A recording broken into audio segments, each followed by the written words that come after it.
Yes start. मैं नरसिंह सूर्यवंशी, उच्च माध्यमिक शिक्षक, शासकीय कन्या उच्चतर माध्यमिक विद्यालय आगर मालवा। आज हम कक्षा 10वीं में एक चैप्टर है रासायनिक अभिक्रिया, उसके बारे में हम डिस्कस करेंगे।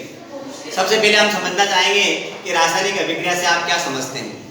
तो रासायनिक अभिक्रिया वह अभिक्रिया है जिसमें अभिकारक रासायनिक उत्पाद में परिवर्तित हो जाते हैं, तो उसे हम क्या कहते हैं, रासायनिक अभिक्रिया कहते हैं। जैसे बहुत सारी रासायनिक अभिक्रिया होती है।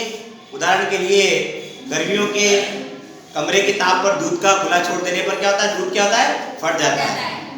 लोहे का तवा अथवा तसला अथवा कील को आर्द्र वायुमंडल में खुला छोड़ दिया जाता है तो उसमें जंग लग जाती है। अंगूर का किण्वन हो जाता है। तो आपको मैंने समझाया था कि किण्वन क्या होता है। तो किण्वन वह रासायनिक अभिक्रिया है जिसमें ग्लूकोज का जाइमेज तथा इन्वर्टेज एंजाइम की उपस्थिति में इथाइल अल्कोहल का निर्माण होता है तथा कार्बन डाइऑक्साइड सह उत्पाद के रूप में परिवर्तित होती है। इसके बाद भोजन को पकाया जाता है, ये भी एक रासायनिक अभिक्रिया है। हमारे शरीर का भोजन का पचा लेना, ये भी रासायनिक अभिक्रिया है। हम सांस लेते हैं, तो जब हम सांस लेते हैं तो कौन सी गैस अंदर लेते हैं, ऑक्सीजन गैस अंदर ले जाते हैं, तो कार्बन डाइऑक्साइड को बाहर छोड़ा जाता है। तो रासायनिक अभिक्रिया क्या है, वह अभिक्रिया जिसमें अभिकारक जो है रासायनिक उत्पाद में परिवर्तित होते हैं।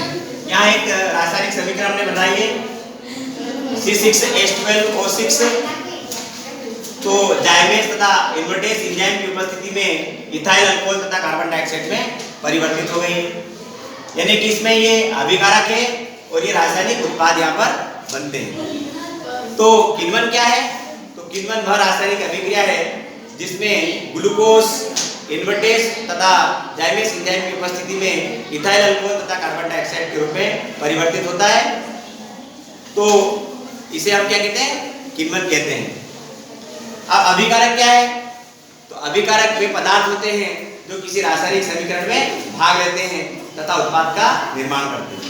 और उत्पाद क्या है, तो उत्पाद वे पदार्थ होते हैं जो किसी अभिकारक से परिवर्तित होकर रासायनिक क्रिया में उत्पाद का निर्माण होता है।